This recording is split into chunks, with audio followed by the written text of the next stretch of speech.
مخاطبین از رسانه پشت ماجرای فیلم استاندار سابق یادتونه یعنی تیم زنه میگه که منم داشمی رو های گلزار جابجا کرد.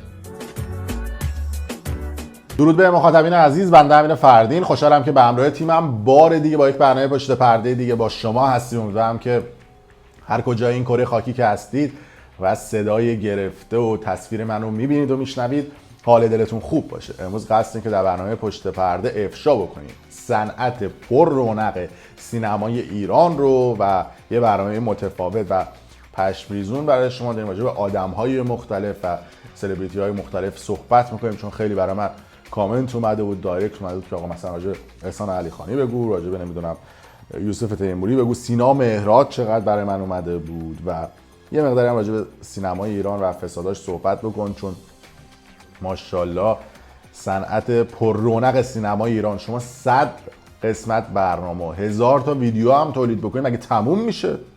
یعنی ماشاءالله یه سری از این سلبریتی ها و سلبریتی ها تپه در نوردیده نذاشتن.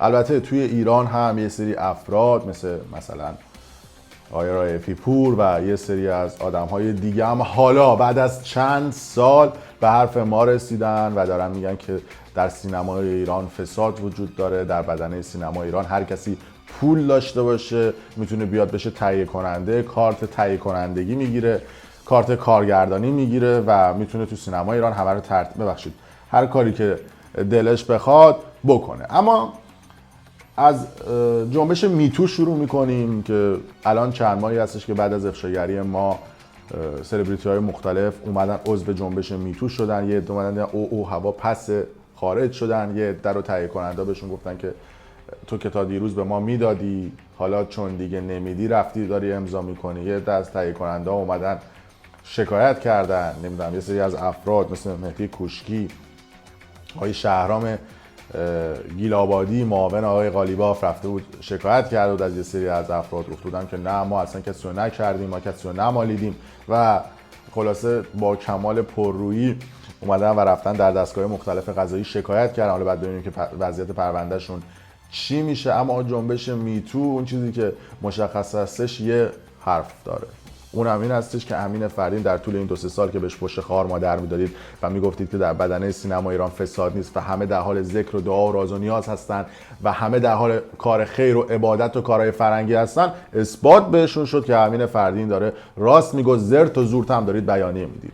اما از اون طرف خانم فاطمه معتمدآریا اومد و یک فایل صوتی منتشر کرد و گفتش که این جنبش میتو یک مسخره بازی بیش نیست و داخلش یه سری افراد اومدن از جملات قلمبه سلمبه استفاده کردن و همه چیز رو محدود کردن به ترتیب دادنها و فسادهای جنسی، که البته ما در رسانه پشت پرده گویا این افراد الگوی ما بودن و از حرفای ما رفتن بیانیه امضا کردن. ما نمیگیم که در سینما ایران فساد جنسی وجود داره، میگیم در کنار فساد جنسی فسادهای مالی و رانتی هم وجود داره. و یه مثال زدم برای اثبات حرفم، گفتم آقا توی ایران ما چقدر آموزشگاه بازیگری داریم، بالای 200-300 تا آموزشگاه بازیگری داریم. هر کدوم از اینها هر ترم که 4 ماه هستش 100 تا دانش آموز میگیرن، دانشجو میگیرن و در سال هر کدوم از اینها به صورت میانگین 1000 تا دانشجو دارن. 200-300 تا اگر آموزشگاه بازیگری داشته باشیم تو کل ایران میشه سالی 200-300 هزار نفر دانشجویی که اومدن و فارغ التحصیل شدن در حوزه بازیگری.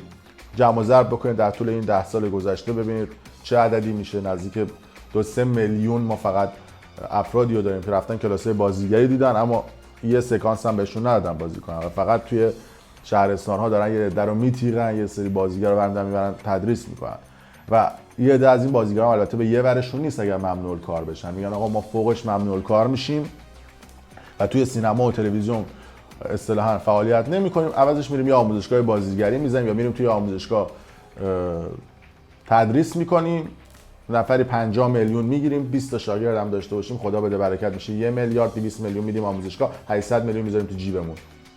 به همین راحتی با 2 تا 4 تا ساده هر کم دلمون بخواد ترتیب میدیم، هر کاری هم بخوایم. تهش اینه که تو سینما تلویزیون ممنوع کار میشه، مگه چقدر میخوام به من پول بدم؟ میرم اونجا 1 ماه تدریس میکنم، 2 ماه تدریس میکنم، 800 میلیون خدا بده برکت. 4 تا هم از اینا داشته باشیم در سال 4 8 3 میلیارد میذارم تو جیبم، به ریش یه دم میخندم، نصفی هم ترتیب میدم، تازه سه از اون دانشجوام رو من کراش دارم، دانشجوها میزنم ترتیب به همین راحتی. اما خانم فاطمه متواداریا اومد یه وایس منتشر کرد و نسبت به این موضوعات صحبت کرد. بریم ببینیم، بیان راجع به افراد مختلف هم صحبت کنیم. من حالا به آزار جنسی و رفتارهای ناشایسته همه کسایی که دارای قدرت هستن هیچ کاری ندارم، ولی ضعیف کشی و بیان کردن معضلات سینما به شکل دفاع از حقوق زنان به نظر من به ما کمک نمیکنه، به ما لطمه میزنه، به خصوص با این متنی که حتی انقدر درایت نداشتن که با یه کسی مشورت کنن، اقلن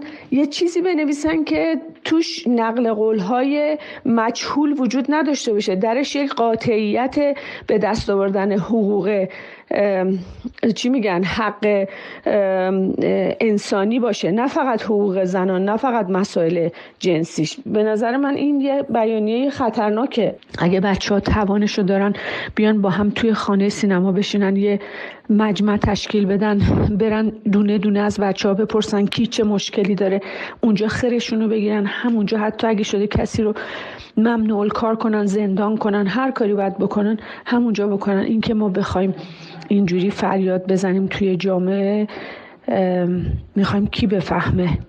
توی بیت رهبری به ما کمک کنن، یا تلویزیون دلش برای ما میسوزه، یا حتی خانه سینما. هر کی که فکر میکنیم یه جرقه‌ایه که زده شده، باید خیلی حواسمون جمع باشه که دامنش همه رو نگیره. بله خب خانم فاطمه متواداریا میگن که یه مقداری باید این قضیه جدی‌تر باشه و این بیانیه‌ها چیزی شبیه شوخی نیست و باید کارهای جدی‌تری انجام بشه و بدنه سینمای ایران و حتی دولت مردا کاری واسه کسی نمی‌کنن و همه اینا فرمالیته است. راستم میگه. حالا شما 10 تا از این بیانیه‌ها امضا بکن. وقتی اون بالا فساد هست، وقتی تو خود بدنه سینما رئیس خانه سینما میاد نامه میزنه میگه فساد نیست، شما برو خودتو جرواجر کن بگو فساد هست. وقتی میان نامه میزنن از خانه سینما، انجمن بازیگران سینمای ایران که میگن امین فردین دروغ میگه و چون اونور آبه و داره دست ما رو رو میکنه که اینور آب داریم ترتیب عمل میدیم، نامه میزنه که آیا این باید نمیدونم پیگیری قضایی بشه. شما انتظار دارید این بیانیه‌ها مثمر ثمر باشه؟ نه، از ذهی خیال باطل. از اون طرف ما وقتی میام راجع به روابط صحبت میکنیم، میگیم آقا فلان بازیگر با فلان شخص ارتباط داره، فلان شخص با فلان شخص ارتباط داره، ما نمیخوایم فساد جنسی رو بگیم، میخوایم بگیم که در حق اون دانشجوها و دانش آموزایی که چند ماه دوره دیدن اجحاف میشه. اونا میرن کلی پول میدن، اونا میرن کلی هزینه میکنن، میرن تو این کلاس شرکت میکنن، اما یه بازیگر میره به یه تهیه کننده میده، میره زیر خواب یه کارگردان میشه، میره زیر خواب یه تهیه کننده میشه، با این میخوابه با اون میخوابه و اون حق اون دانشجویی که رفته کلاس دیده رو میخوره. این میشه فساد و قسمتی از بدنه سینمای ایران رو همین آدم‌هایی که رفتن این بیانیه رو امضا کردن همینا تشکیل میدن. قسمتی از فسادش هم همینا تشکیل میدن. تا وقتی شما نرید به تهیه کننده بدید، نرید به کارگردان بدید، فساد که ایجاد نمیشه. بقال سر کوچه ما نمیدونم فلان کس و رفیق عباس باتری ساز و رفیق سکینه سبزی فروش که نمیره بده، که رفیق خود شما تو سینما ایران میرید به اینا میدید و فساد ایجاد میشه.